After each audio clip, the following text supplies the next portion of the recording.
इत्तेफाक मोहब्बत साथ हमेशा बनी रहे।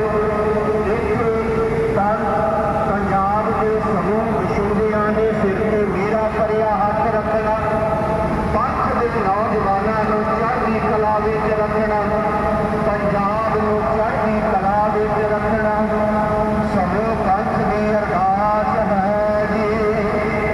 बाणी का पाठ करते हैं, कीर्तन करते हैं, होइयां भुलां गलतियां की माफी बख्शनी, अगे वास्ते समत बख्शनी। आप जी दे हजूर कड़ा प्रसाद के देग हाजर है जी। घर प्रवान होवे, प्रवान होया प्रसाद, सिख संगत विच वरताउण दी आग्या बख्शनी। अज समूचा पंथ गुरु ग्रंथ साहिब जी आप जी तामिया है। पंथ विच एकता इतफाक ਅਤੇ मौजूदा समय ਦੇ ਵਿੱਚ ਜੋ ਚੁਣੌਤੀਆਂ ਨੇ ਇਹਨਾਂ ਦਾ ਸਾਹਮਣਾ ਕਰਨ ਦਾ ਬਲ ਬਖਸ਼ਣਾ।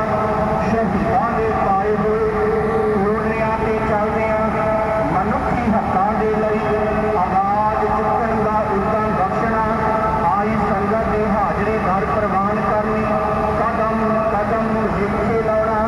ਇਲਾਹੀ ਹੁਕਮਨਾਮੇ ਬਖਸ਼ ਕੇ ਸਾਨੂੰ ਸੰਗਤ ਨੂੰ ਨਿਹਾਲ ਕਰੋ ਜੀ।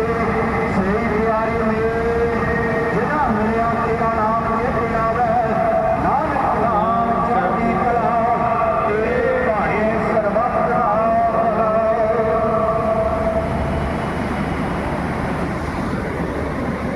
ਵਾਹਿਗੁਰੂ